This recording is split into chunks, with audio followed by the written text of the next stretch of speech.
The first thing Clara Jenkins noticed was the rain. It wasn't the gentle, poetic drizzle that filmmakers loved to shoot on New York City streets. This was a hard, angry rain, the kind that found its way through sealed window frames and down the collars of the most expensive coats. It hammered against the vast, plate-glass windows of Aurea, the restaurant where she worked, each drop a tiny fist beating against her fragile hopes.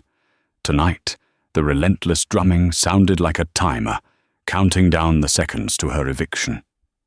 Clara had just spent her last $24, money earmarked for the co-pay on her grandmother's medication, to buy a simple meal for a man the manager had dismissed as a vagrant. She thought she had reached the absolute floor of her misfortune. She didn't know that the quiet, observant old man was Elias Thorne, the reclusive titan of finance and art, a man whose personal collection was rumored to rival the Met's. And she certainly couldn't have imagined that in less than a day, a fleet of obsidian-black Maybachs would paralyze the street, carrying with them a proposition that would not only save her, but resurrect a dream she had long ago buried. This is not merely a story of a good deed rewarded. It is the story of how a single act of perceptive kindness, born from a forgotten passion, could dismantle a citadel of arrogance and rewrite the future. The dinner service at Aurea was a masterclass in controlled chaos. Located in the heart of Soho, it was a temple of minimalist design and maximalist prices, a place where people came not to eat, but to be seen eating. For Clara, the symphony of clinking glasses and hushed, important conversations was the soundtrack to her desperation. Every order she took, every smile she forced, was a prayer for a generous tip that might push back the inevitable. She was 23, but the relentless anxiety had carved faint lines around her hazel eyes. She moved with an efficiency that bordered on frantic, her mind a constant ledger of table numbers, dietary restrictions, and the ever-dwindling balance in her checking account. A shadow fell over her as she polished a wine glass at the service station. "Jenkins, table 7 is asking for you.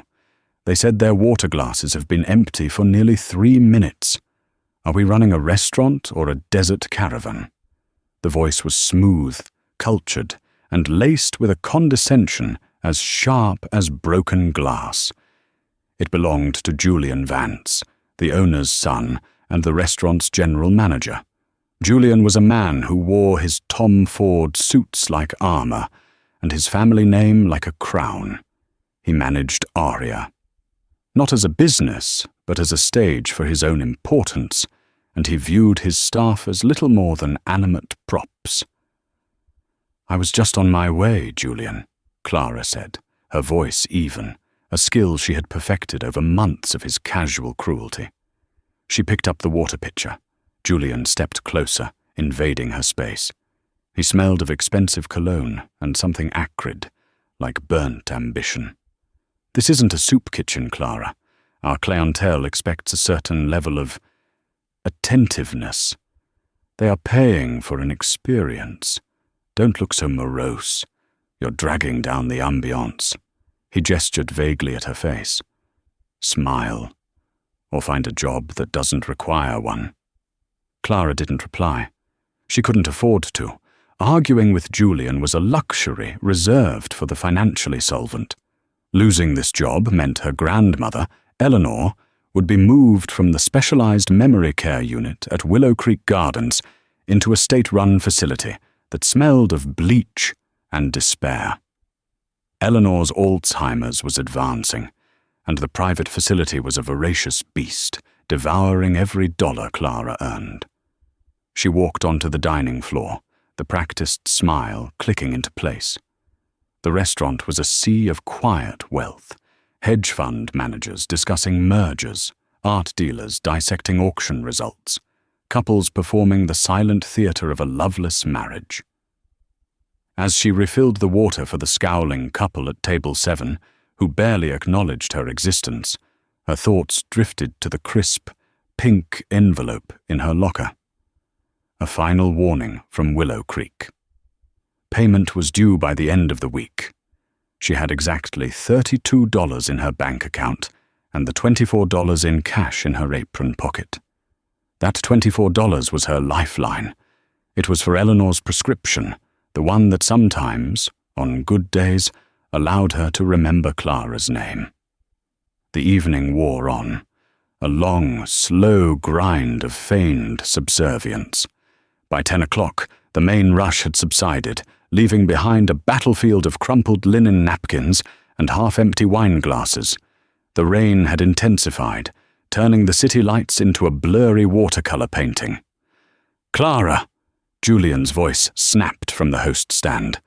She hurried over. He gestured with a flick of his wrist toward the entrance. An old man had just entered, shaking a cheap, dripping umbrella onto the polished marble floor. He looked utterly out of place. He wore a tweed jacket, frayed at the elbows, and corduroy trousers that had seen better decades. His white hair was disheveled, and his face was a road map of wrinkles. But his eyes were a startlingly sharp, intelligent blue. They swept the room not with the confusion of a lost tourist, but with the keen, assessing gaze of a scholar.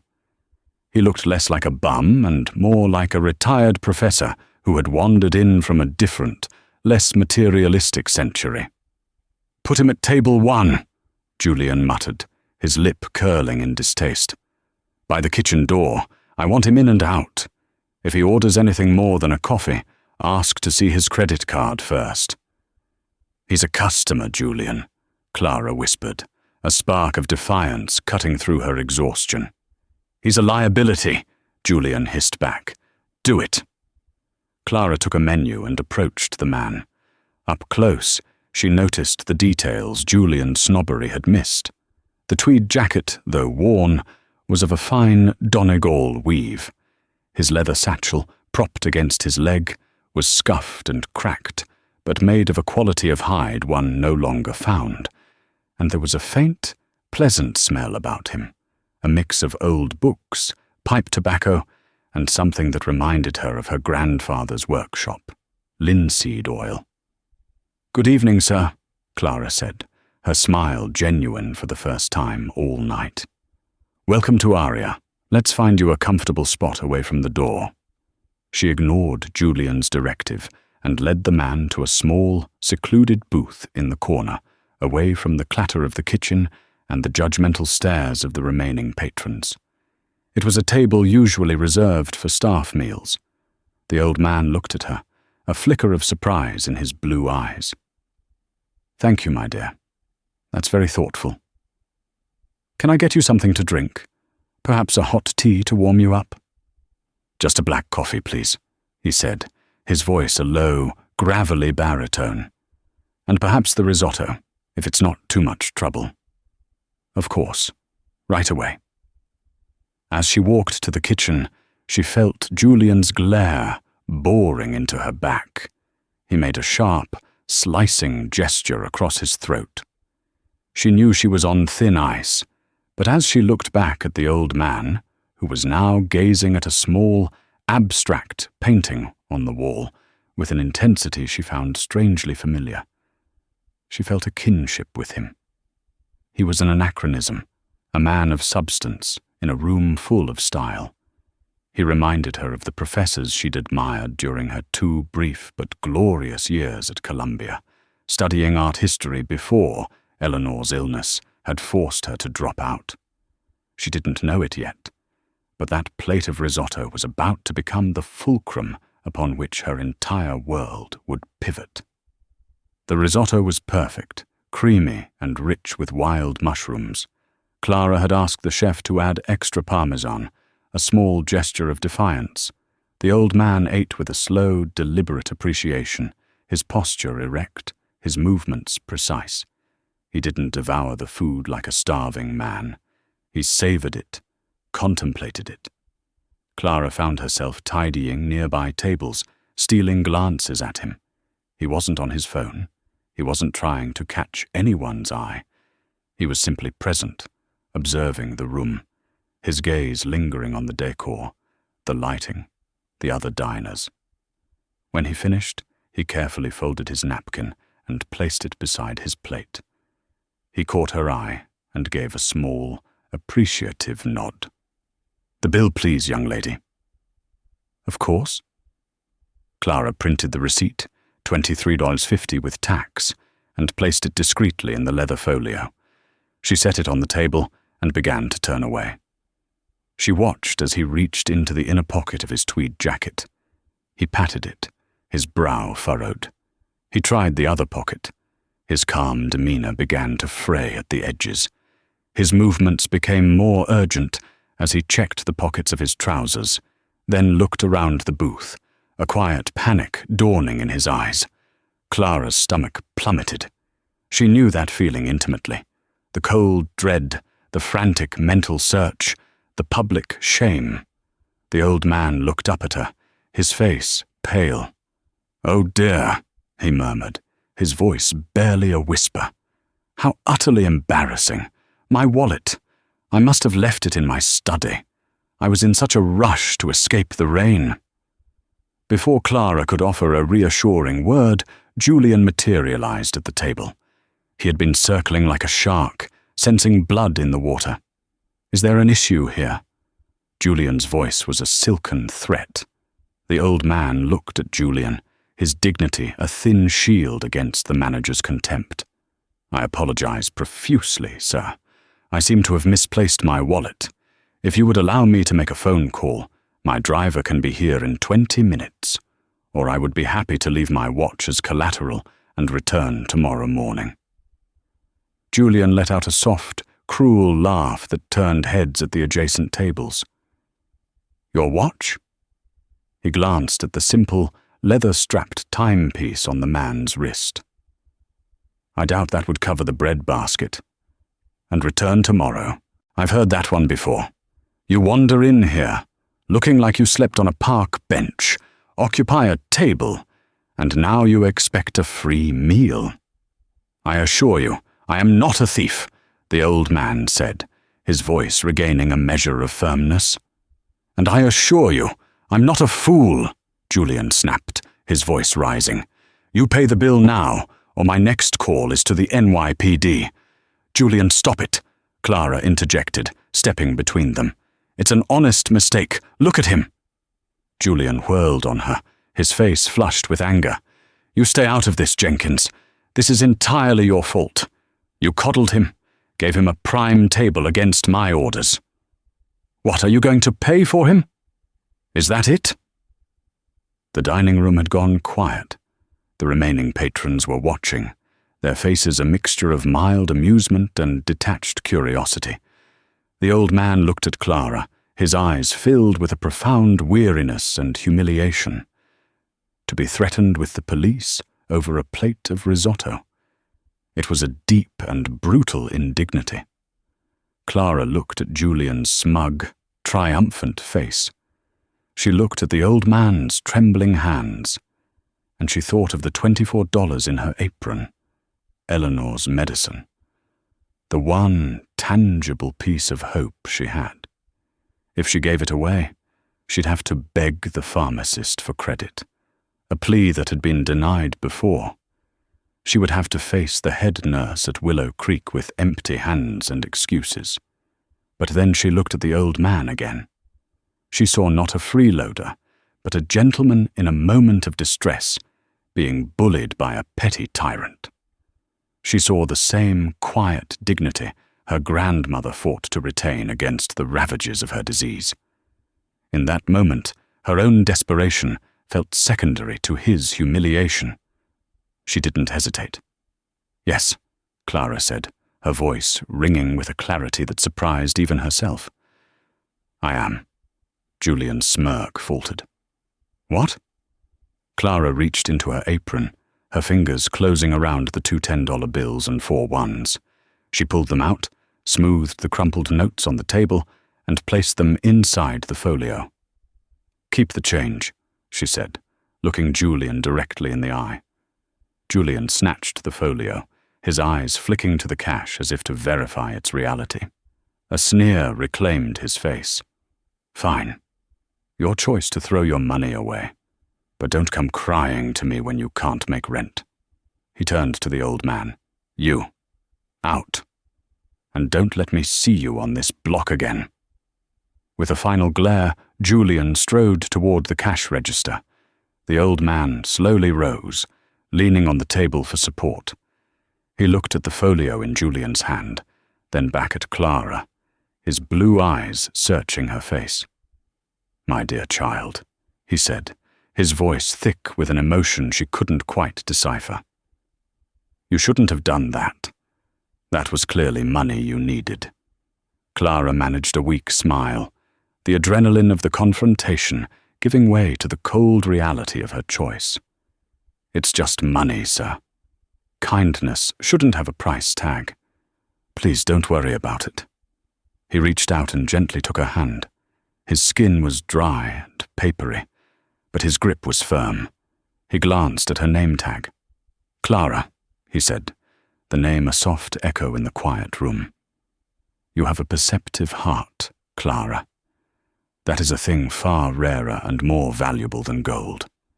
You should go," she urged quietly, before he says something else. The old man nodded. He retrieved his satchel and umbrella. "I will not forget this," he said, his gaze intense. "I promise you, I will not forget this." He turned and walked out into the stormy night. Clara watched him go, a hollow feeling in her chest. She had done the right thing. She knew it. But right things didn't pay for memory care. As she turned to clear the table, she saw Julian standing by the service station, arms crossed, a malicious grin spreading across his face. "Think you're some kind of saint, Jenkins?" he called out, his voice loud enough for the whole room to hear. "Go to your locker.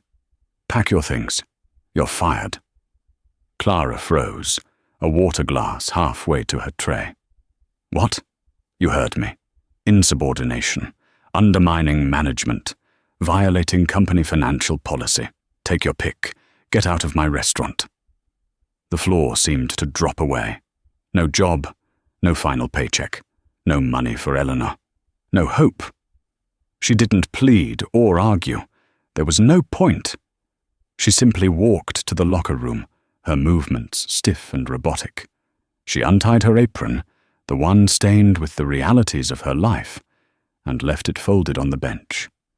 Then she walked out into the unforgiving rain, unaware that the man she had just defended was sitting in the back of a discreet, armor-plated Bentley that had been parked a block away, speaking quietly into a satellite phone. "Evelyn," Elias Thorne said, his voice no longer frail but resonant with absolute authority. "Clear my schedule for tomorrow, all of it, and get the board of the foundation on a conference call for 9 a.m. I've found this year's recipient for the Thorne Fellowship. No, she doesn't know it yet. Also, get our legal team to start the paperwork. I want to acquire a restaurant, not to run it, to close it." The walk home to her tiny apartment in Washington Heights felt like a pilgrimage through a landscape of her own failure. The rain plastered her thin jacket to her skin, and the neon signs of bodegas and laundromats bled into shimmering, taunting pools on the wet pavement. Each step was a squelch of cold water in her worn-out sneakers. She passed brightly lit apartment windows, catching glimpses of families watching television, warm and dry, living lives she could no longer imagine for herself. Her mantra for the past 6 months had been, "Just keep going." For Eleanor. But tonight, the mantra failed. The engine of her will had finally run out of fuel. She had nothing left to give, nothing left to sacrifice. She climbed the 5 flights of stairs to her apartment, the air thick with the smell of curry and damp plaster. She fumbled with her keys, her fingers numb with cold. Inside, the apartment was sparse and impeccably clean, a testament to her need for order in a life of chaos. The only real decoration was a collection of art postcards taped to the wall above her small desk, a vibrant Monet, a chaotic Pollock, a serene O'Keeffe. They were relics from a past life, the life where she was a promising art history student with a future as bright as a Rothko canvas. She sank onto her bed, not bothering to take off her wet clothes. She pulled her phone from her pocket. The screen lit up with a notification. Voicemail from Willow Creek Gardens. Her heart seized. She knew what it would be. Mrs. Gable, the facility's administrator, with her voice of feigned sympathy and ironclad policy. She pressed play. "Miss Jenkins, this is Carol Gable at Willow Creek. I'm calling about Eleanor's outstanding balance. As we discussed, we need payment in full by Friday, or we will have to begin the transfer process to a state-managed facility. I know this is difficult, but our hands are tied." Friday. That was tomorrow. A sob escaped her, a raw, ragged sound that tore from the depths of her soul. She had failed. She had failed Eleanor. She had traded her grandmother's safety for a stranger's dignity. The weight of it was crushing, a physical pressure on her chest that made it hard to breathe. She curled into a ball, the cold dampness of her clothes seeping into the thin mattress, and cried until there were no tears left, only a hollow, aching emptiness. She didn't know that miles away, in a penthouse overlooking Central Park, her name was the subject of an intense, late-night investigation. Elias Thorne sat in a leather armchair in his library, a room where masterpieces hung on the walls not as decoration, but as old friends. A small Rembrandt sketch was propped on the mantelpiece, and a Giacometti sculpture stood sentinel in the corner. He had changed from his professor disguise into a cashmere robe. A glass of single malt scotch sat untouched on the table beside him. His chief of staff, Evelyn Reed, a woman in her late 50s with sharp grey eyes and an unflappable demeanour, stood before him holding a tablet. "Clara Jenkins, 23, Evelyn read in her clipped, efficient tone. Orphaned at 18, car accident. Was a top student at Columbia, art history major on a full scholarship. Dropped out 2 years ago to become the sole caregiver for her grandmother, Eleanor Dubois, a former textile artist, now in late-stage Alzheimer's.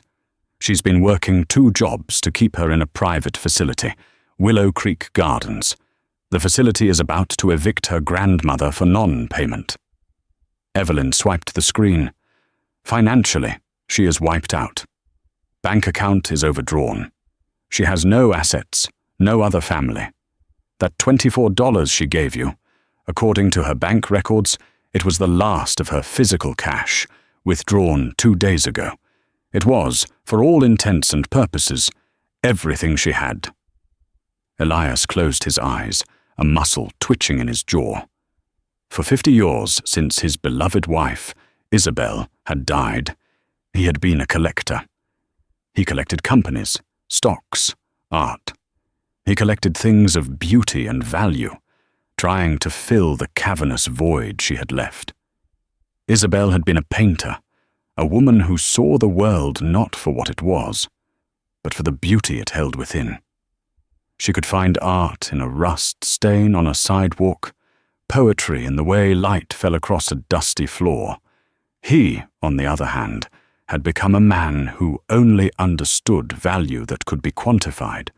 He occasionally went out in his disguises, not to test for kindness, but to see if anyone could still see past the surface, to see if Isabel's way of looking at the world still existed.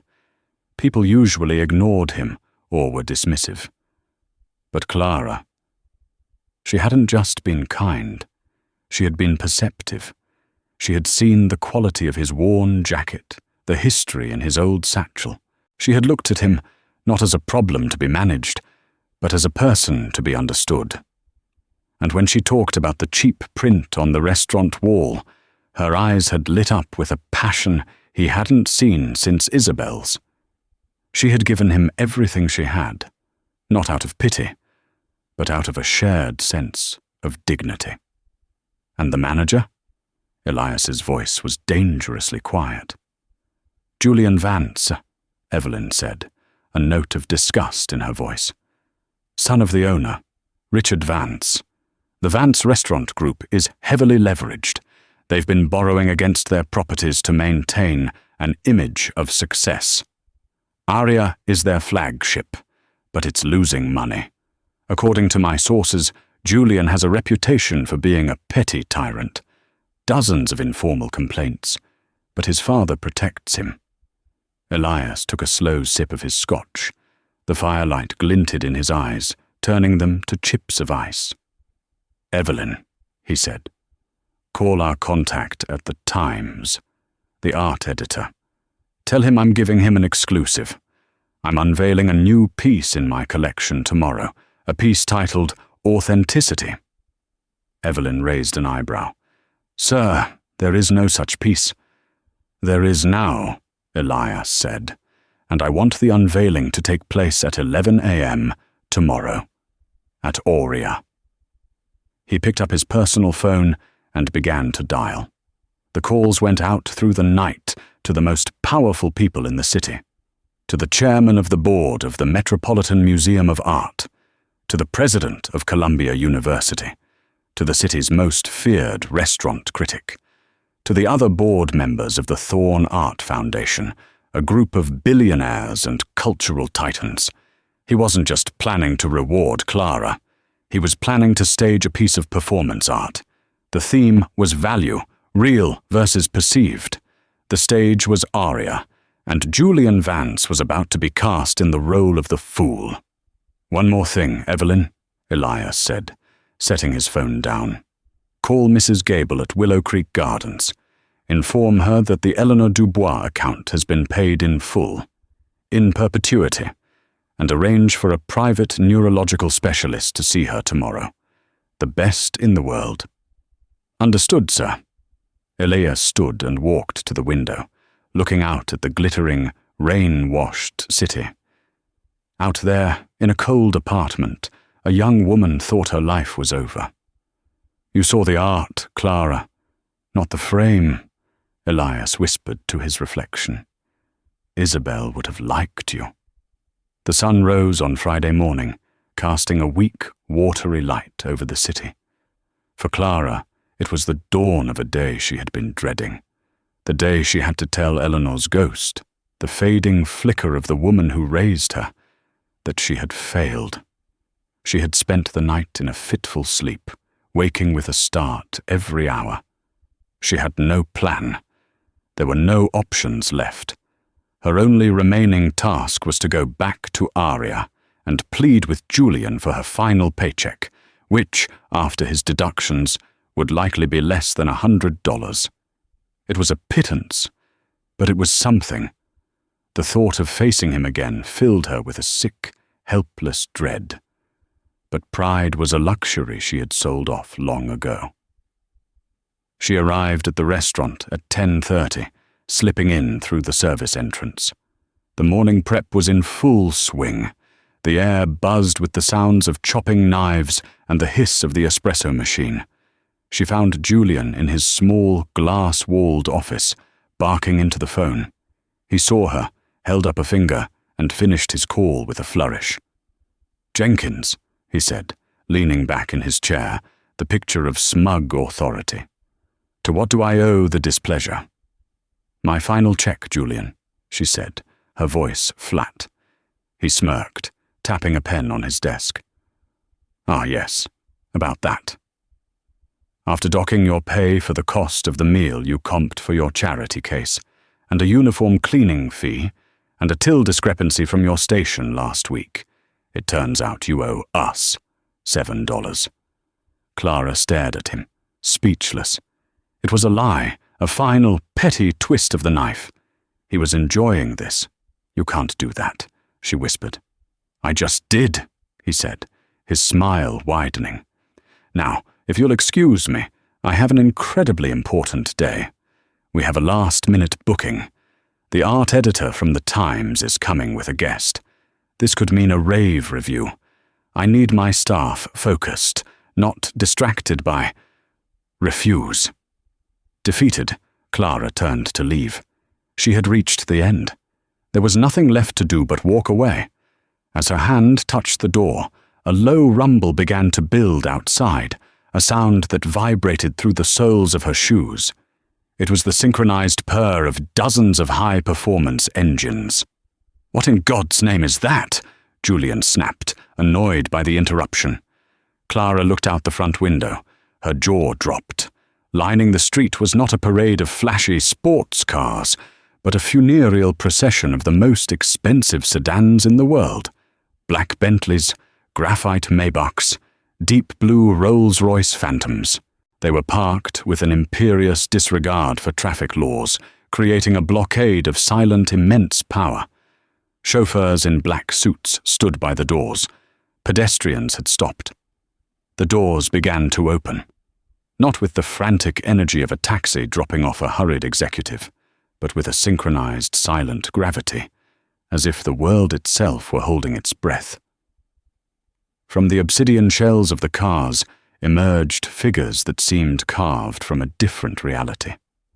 Men and women whose names were whispered in boardrooms and murmured in auction houses. Clara's breath caught in her throat, a tiny, sharp thing. She recognized them from the glossy pages of Art Forum and the Society section of the Times.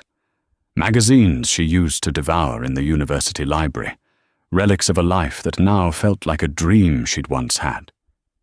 There was Marcus Thorne, his severe face, so often seen judging the merits of a newly discovered Rembrandt, now turned towards the unremarkable facade of Aria.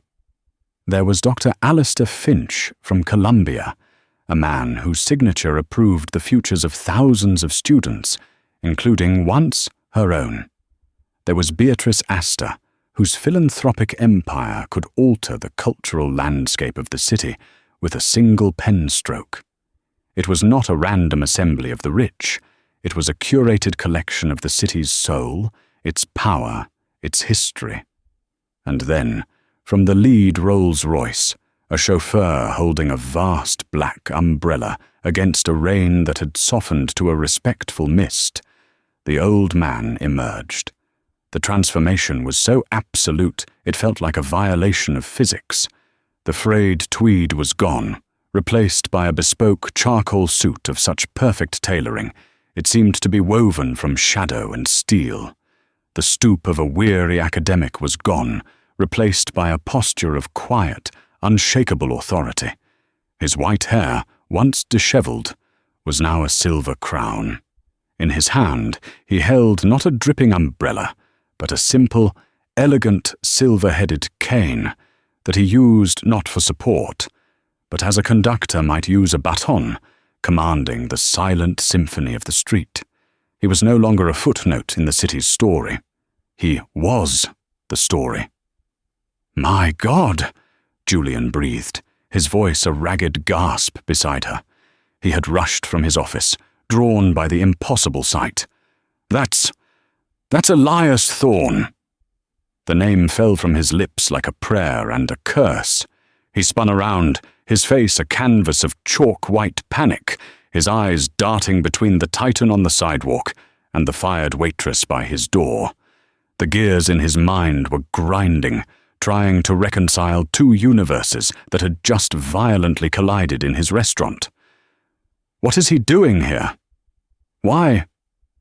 The bell above Aria's door chimed, a sound as clear and final as a death knell. Elias Thorne stepped inside, his entourage flowing in behind him like a royal court. The low hum of the restaurant, the clatter of prep work from the kitchen, the hiss of the espresso machine, died instantly. A profound, heavy silence descended, thick with the weight of money and influence. The kitchen staff, their faces pressed against the porthole window of the swinging door, looked like ghosts witnessing an apparition. Julian, a creature of pure hierarchical instinct, rebooted. The panic was shoved down, replaced by a desperate, grotesque parody of hospitality. He straightened his Tom Ford tie, a frantic gesture of self-preservation. A smile, wide and predatory and utterly terrified, was plastered onto his face. He surged forward, his movements jerky, his eyes fixed on Elias, completely erasing Clara from his field of vision. She was no longer even a nuisance. She was simply non-existent. "Mr. Thorne, what an incredible and unbelievable honor," Julian gushed, his hand shooting out, as if to grasp a lifeline. "I am Julian Vance, the general manager. We are truly blessed by your presence. Please allow me. Your table is ready. The very best in the house, of course." Elias Thorne did not seem to see the outstretched hand. It hung in the air between them, a monument to Julian's miscalculation. His gaze, a startling, piercing blue that Clara now saw, was not clouded by age, but sharpened by it, swept past the fawning manager. It moved with deliberate slowness across the expensive, soulless room, and then it found her. It locked onto her, standing frozen and insignificant by the office door. And Elias Thorne smiled. It was not the weary, grateful smile of the old man from the night before. This was a different smile, warm and genuine, and it held within it the light of a shared secret. "Clara," he said. His voice, no longer the gravelly murmur she remembered, resonated through the silent restaurant, each syllable imbued with a quiet power. "Good morning. I trust you managed some rest." Julian's rictus of a smile froze, then began to crack at the edges.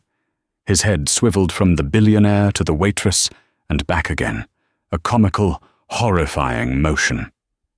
The world was tilting on its axis, and he was losing his balance. "Sir, you know her," he stammered, the words catching in his throat. Only then did Elias turn his gaze upon Julian Vance. The warmth vanished from his eyes, replaced by a glacial calm that was far more terrifying than any rage. The temperature in the room seemed to plummet. "Oh yes," Elias said, his voice soft, yet carrying the cutting edge of a surgeon's scalpel. "We became acquainted last night, a memorable encounter. You were, I believe, in the process of summoning the police. The charge was an unpaid plate of risotto." The blood drained from Julian's face, leaving it a waxy, mottled grey. He looked like a man who had just watched his own execution on a television screen. Sir, that was a misunderstanding," he choked out, his voice a high, thin whine. "A terrible, a truly regrettable misunderstanding. If I had known—" "No," Elias interrupted, the single word a quiet thunderclap in the stillness. "It was not a misunderstanding. It was a moment of perfect, unadorned clarity. You saw a frayed jacket and perceived a liability. You saw a request for time and perceived a crime. You saw a gesture of human decency and perceived insubordination." He paused, letting the indictment settle into the very bones of the room. "Your vision, Mr. Vance, is flawless. You simply failed to understand what you were seeing." He turned slightly, a subtle gesture that brought the entire assembly's attention to bear. "Ladies and gentlemen," he announced, his voice regaining a measure of warmth as he looked back at Clara. "This is the young woman I spoke of on our call this morning. This is Clara Jenkins." 50 pairs of the most influential eyes in New York City turned to her. She felt their collective gaze, not as a weight, but as a kind of current, an energy that made the air around her hum. There was no pity in their expressions, no condescension. There was a sharp, intelligent curiosity. There was respect. And in the eyes of Beatrice Astor, there was something that looked unnervingly like recognition. Elias closed the distance between them, his steps measured and silent on the marble floor. He placed a hand on her shoulder, a light, reassuring pressure that anchored her to the spinning floor. "Mr. Vance," he said, his voice once again directed at the trembling manager, "I confess, I have grown weary of a world that worships the frame and ignores the canvas, a world that mistakes price for value." His gaze swept the room again, but this time it was dismissive. "This establishment is a testament to that philosophy. The chairs are Italian, the linens are Belgian, the silverware is French. Everything here has a price, but nothing has value." He looked back at Julian, his eyes holding a deep, clinical pity. "Last night, however, for the sum of $24, I found something of incalculable value in this hollow space." He reached into the inner pocket of his immaculate suit jacket, but he did not produce a checkbook. He produced a single folded sheet of heavy cream-colored paper. "The Thorn Art Foundation," he began, his voice taking on a more formal cadence, "awards one fellowship each year. It is our most significant prize, bestowed not upon the most famous or the most connected, but upon an individual who demonstrates a profound, intuitive, and authentic perception of what art means to the human spirit. It is an investment in a way of seeing the world." He unfolded the paper. It was not a check, but a letter. He held it out for her to see. The letterhead read, "The Thorn Fellowship in Art History and Curation," and below it her name was typed in stark, beautiful black ink, Clara Jenkins. "It provides for the full funding of any graduate program of your choosing, anywhere in the world," Elias continued, his voice softening as he spoke directly to her, the rest of the room fading into a periphery of silent witnesses. "It includes a living stipend designed to remove all worldly anxieties, a personal acquisitions budget for the Thorn Institute, and upon completion of your studies, a guaranteed curatorship." He looked directly into her eyes, and she saw in them not a benefactor, but a colleague.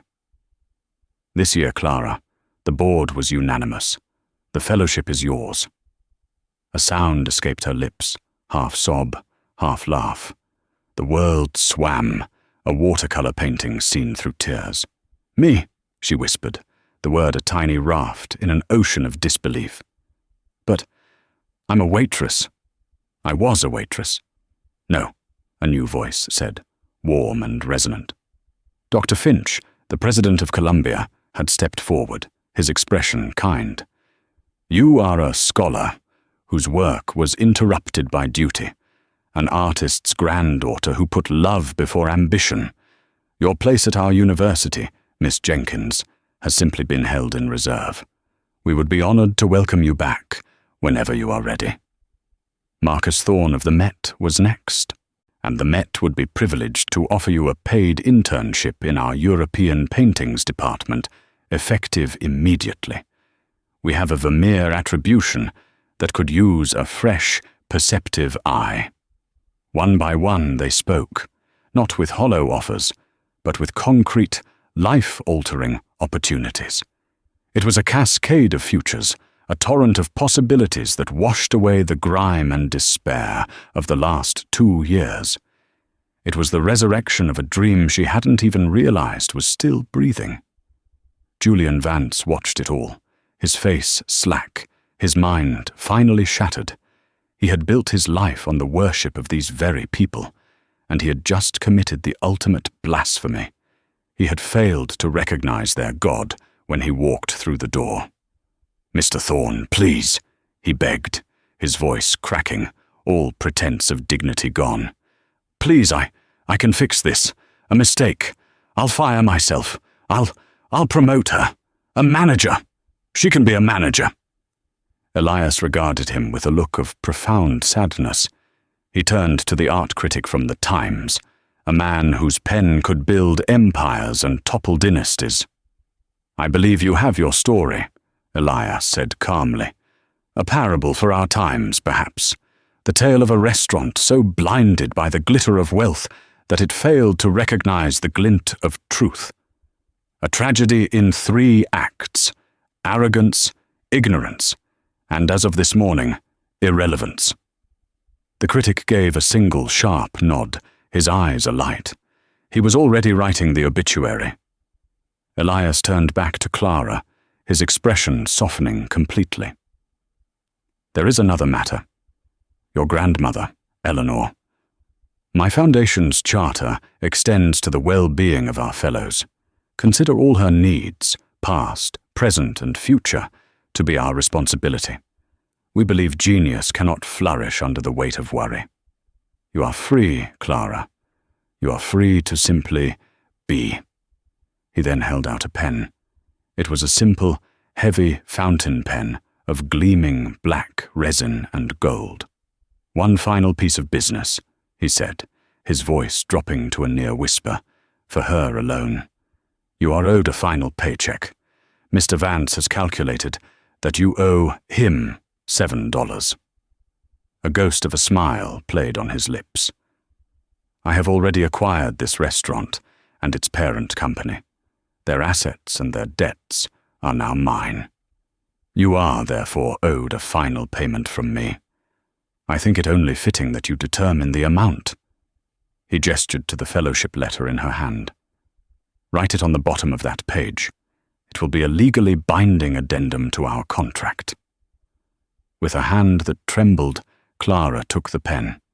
She looked down at the letter, this impossible document that had just rewritten her life. Then she looked at Julian, who was now weeping silently, fat, greasy tears tracking paths through his expensive moisturizer. She saw him not as a monster, but as a hollow man, a cheap frame from which the picture had been stripped. She thought of the cruelty, the daily humiliations, the casual sadism. She thought of her gnawing hunger, the cold dread, the endless nights of worry.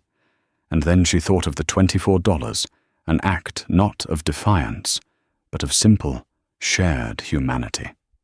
She uncapped the pen, the nib touched the paper, and she wrote, in clear, steady script, $24 not returned to loss. She looked up at Elias. "To cover the risotto," she said softly, "so the books are balanced." Elias Thorne's smile was radiant. It was not revenge she had chosen, but grace. It was not a punishment, but a final, quiet lesson in value. And in that moment, he knew, with absolute certainty, that the Thorne Foundation had just made the best investment in its history. The drive away from Aria was a journey through a dream. Clara sat on the buttery soft leather of Elias Thorne's Rolls-Royce, the city gliding past the tinted windows in a silent, blurry film. The scent of the car was of old leather, wood polish, and the faint, clean smell of rain-washed wool from Elias's coat. He sat beside her, not speaking, allowing the silence to be a space for her to breathe, to reassemble the shattered pieces of her reality into a new and unfamiliar shape. The fellowship letter lay in her lap, the paper still warm from her hands. It felt heavier than a brick of gold. "Are you all right, my dear?" Elias finally asked, his voice gentle. Clara turned to look at him, truly look at him. She saw the deep lines around his eyes, not just from age, but from a lifetime of intense observation. "I don't know what I am," she confessed, her voice barely a whisper. "An hour ago I was nothing. I had nothing. Now," she trailed off, unable to articulate the enormity of the shift.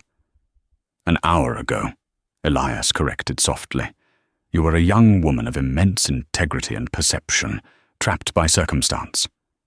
Now, you are a young woman of immense integrity and perception who is free. The core of you, Clara, has not changed. Only the cage has been removed." He leaned forward slightly. I should tell you about my wife, Isabel. She was a painter. She didn't paint grand landscapes or important portraits. She painted the way light fell on a chipped teacup, the texture of a crumbling brick wall, the colors in an oil slick on a puddle. She believed that beauty was not a thing to be owned, but a thing to be noticed. She called it perceptive kindness, the act of paying close enough attention to the world to see the art within it. His eyes grew distant, looking at a memory only he could see. When she died, the world became flat, muted. I began collecting things, beautiful things, expensive things, trying to buy back the color she had taken with her. But it was a fool's errand. You cannot buy a way of seeing. He turned his gaze back to her, and it was sharp with meaning. Last night, when you led me to that quiet table, when you spoke of the cheap, abstract print on the wall, not with disdain, but with an understanding of what the artist was trying to do, when you defended the dignity of a stranger over the security of your last few dollars, I saw her. I saw Isabel's way of seeing the world. It was alive in you. Tears welled in Clara's eyes. I felt sorry for him. No, Elias said firmly. It was more than that. Pity is passive. What you showed was empathy. Empathy is an act of profound imagination. You imagined my humiliation, and you acted to prevent it. That is the heart of a great curator, a great historian, a great human being. The fellowship is not a reward for kindness, Clara. It is a recognition of talent. The car pulled to a silent stop. They were not outside her grim apartment building, but in front of a handsome pre-war building on the Upper West Side, its stone facade clean and dignified. This is a property of the foundation, Elias explained. A fully furnished apartment is waiting for you. Consider it your home for as long as you need it. A car will be at your disposal in the morning to take you to see your grandmother. He placed a hand over hers, which was still clutching the letter. The world broke you, Clara. Now you have the chance to help remake it. Go upstairs. Rest. Your new life begins not with a frantic race, but with a quiet evening and a peaceful night's sleep. You have earned it. 3 months later, the light in the room was soft, diffused by the late afternoon sun slanting through the large, clean windows.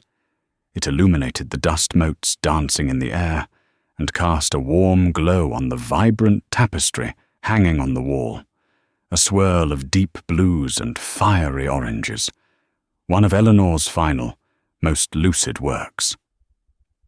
Clara sat in a comfortable armchair beside her grandmother's bed. Willow Creek was a distant, painful memory. This new facility, nestled in a quiet corner of Connecticut, felt more like a university campus than a nursing home. It was surrounded by gardens, filled with art, and staffed by people who spoke in calm, respectful tones. Eleanor was peaceful, her breathing even. The lines of anxiety that had been etched into her face had softened.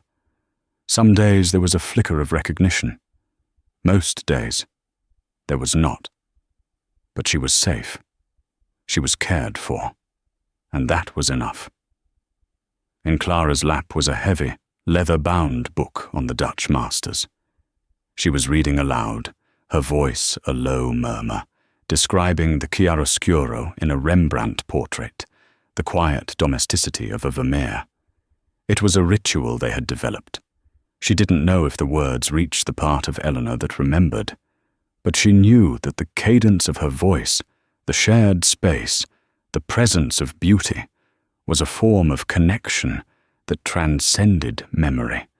A nurse entered quietly and placed a small stack of mail on the bedside table. "This came for you, dear." Clara smiled her thanks. Most were letters from the university, catalogues from auction houses, correspondence from Elias. But one envelope was different. It was cheap, thin paper, the kind you buy in a bodega. Her name and the foundation's address were written in a cramped, unfamiliar hand. There was no return address. Curious, she slit it open. Inside was a single, folded sheet of lined paper. The letter was short. Miss Jenkins. You will not remember me. My name is Julian Vons. I was the manager at Aria. I am writing to say I am sorry. Those words are not enough. I know that. They are small words for a very large thing.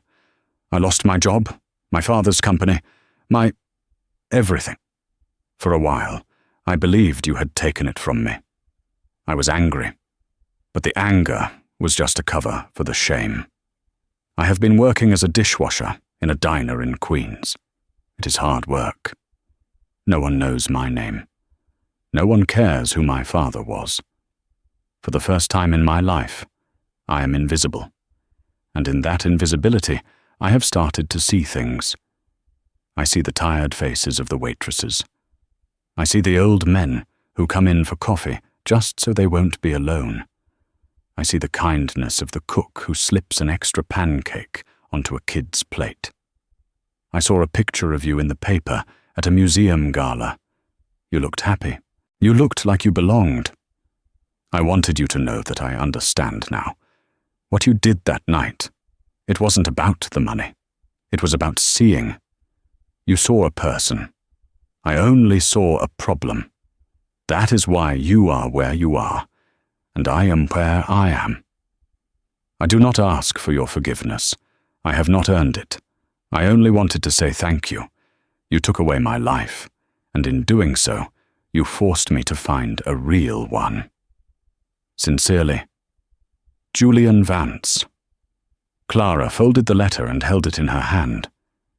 There was no triumph, no satisfaction, only a quiet, profound sadness for the man he had been, and a flicker of hope for the man he was trying to become.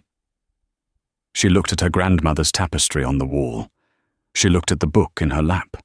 She looked at the peaceful face of the woman who had raised her. Elias was wrong about one thing. The cage hadn't been removed. It had been transformed. The bars of desperation and fear had been melted down and reforged into a key. Outside, the sun began to set, painting the sky in the same brilliant hues as Eleanor's tapestry. Clara Jenkins had spent her last $24 on a bowl of risotto for a stranger. In return, she hadn't just been given a fortune. She had been given back her own perceptive heart, and with it, the ability to see the infinite, breathtaking value in a world she was finally free to explore.